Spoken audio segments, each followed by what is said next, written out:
തിരുവചന ചിന്തയ്ക്ക് ആധാരമായി സംഖ്യാപുസ്തകം 23-ാം അധ്യായത്തിന്റെ 23-ാമത്തെ വാക്യം. ആഭിചാരം യാക്കോബിന് പറ്റുകയില്ല, ലക്ഷണവിദ്യ ഇസ്രായേലിനോട് ഫലിക്കയില്ല. വളരെ ശക്തമായ ഒരു വചനമാണ്.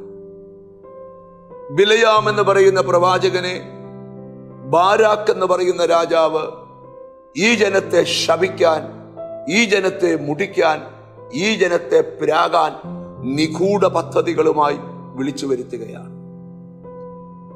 പ്രാകുവാൻ കുന്നിന്റെ മുകളിൽ കയറി നിന്ന് ജനത്തെ പ്രാകാൻ വന്ന പ്രവാചകൻ പറയുകയാണ്, എനിക്ക് പ്രാകാനല്ല, ദൈവത്തിൽ നിന്ന് കൽപ്പന ലഭിച്ചത് ഇവരെ അനുഗ്രഹിക്കാനാണ്. എന്നിട്ട് രാജാവിനോട് പറയുക, രാജാവേ, നീ വിചാരിക്കുന്ന പോലുള്ള ജനമല്ലിവര്. സ്തോത്രം. ഇവർ തനിച്ചു പാർക്കുന്ന ഒരു ജനമാണ്. ഇവർ ജാതികളുടെ കൂട്ടത്തിൽ എണ്ണപ്പെട്ടിട്ടില്ല.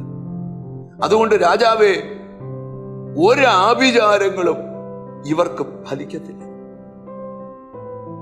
എന്താണ് ഇതിന്റെ ആത്മീയ അർത്ഥം?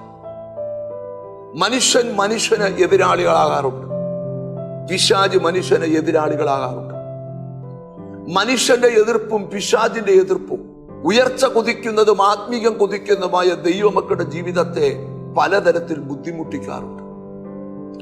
പലരും തെറ്റിദ്ധരിക്കാറുണ്ട്. പലരുടെയും ജീവിതത്തിൽ പല ദോഷങ്ങളും പൈശാചിക പ്രവൃത്തി കൊണ്ടും മനുഷ്യന്റെ പ്രവൃത്തി കൊണ്ടും ഉള്ളതാണെന്നുള്ളത് വളരെ വ്യക്തമായ സന്ദേശം തന്നെയാണ്.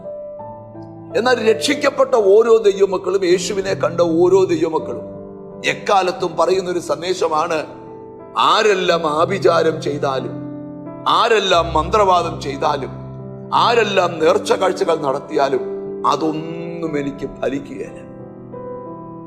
സങ്കീർത്തന പുസ്തകത്തിലൊരു വാക്യമുണ്ട്, ഒരു അനർത്ഥവും നിനക്ക് ഭവിക്കുകയില്ല, ഒരു ബാധയും നിന്റെ കൂടാരത്തിനടുക്കുകയില്ല. അപ്പൊ പ്രാർത്ഥിക്കുന്ന ദൈവമക്കൾ തിരിച്ചറിയണം, എതിരാളികൾ പാർക്കുന്ന സ്ഥലത്ത് തന്നെയാണ് നീ പാർക്കുന്നത്. വെളിപ്പാട് പുസ്തകത്തിൽ വായിക്കുമ്പോൾ നീ പാർക്കുന്നിടത്ത് സാത്താന്റെ സിംഹാസനമുണ്ട്, പക്ഷെ അവിടെയും നീ എന്റെ നാമം മുറുകെ പിടിച്ചിരിക്കുക. ഈ ദിവസങ്ങളിൽ ദൈവത്തിന്റെ നാമം മുറുകെ പിടിക്കാം. നമുക്കൊന്നിച്ചു പറയാം, യാതൊരു ആഭിചാരവും, ഒരു ലക്ഷണവിദ്യയും, ഒരു മന്ത്രവാദവും എനിക്ക് ഫലിക്കുകയില്ല. സ്തോത്രം. അങ്ങനെ വിശ്വസിച്ച് പ്രാർത്ഥിച്ച് മുമ്പോട്ട് പോകണം. കാരണം നീ അനുഗ്രഹിക്കപ്പെട്ട ആളാണ്. ഒരു ശാപവും നിനക്ക് ഫലിക്കുകയില്ല. നിന്റെ കൂടെ ദൈവമുണ്ട്. അങ്ങനെ വിശ്വസിച്ച് അങ്ങനെ പ്രാർത്ഥിക്കാം. കാരുണ്യവാനായ ദൈവമേ, സ്വർഗസ്ഥ പിതാവേ, ഞങ്ങളെ ദ്രോഹിക്കുന്ന മനുഷ്യരും ഞങ്ങളെ ദ്രോഹിക്കുന്ന പിശാചും ഒരു വശത്ത് നിന്നുകൊണ്ട് മന്ത്രവാദങ്ങളാലും ആഭിചാരങ്ങളാലും ദുഷ്പ്രവർത്തികളാലും മനുഷ്യ ജീവിതത്തെ വലയ്ക്കാൻ നോക്കുമ്പോൾ, കർത്താവെ, അങ്ങ് ഞങ്ങളോട് പറഞ്ഞല്ലോ, ജീസസ്, ഒരാഭിചാരവും ഫലിക്കുകയില്ല. കർത്താവെ, നിന്റെ ജനത്തെ വിടുവിക്കണം. എന്നോട് ചേർന്ന് പ്രാർത്ഥിക്കുന്ന മക്കളെ നിന്റെ നാമം ചൊല്ലി പിതാവിന്റെയും പുത്രന്റെയും പരിശുദ്ധാത്മാവിന്റെ നാമത്തിൽ അനുഗ്രഹിച്ച് പ്രാർത്ഥിക്കണം. അവർ അനുഗ്രഹിക്കപ്പെടട്ടെ, യേശു ക്രിസ്തുവിൻ നാമത്തിൽ തന്നെ. ഒരു ദോഷവും ഒരാഭിചാരവും നിനക്ക് ഫലിക്കുകയില്ല.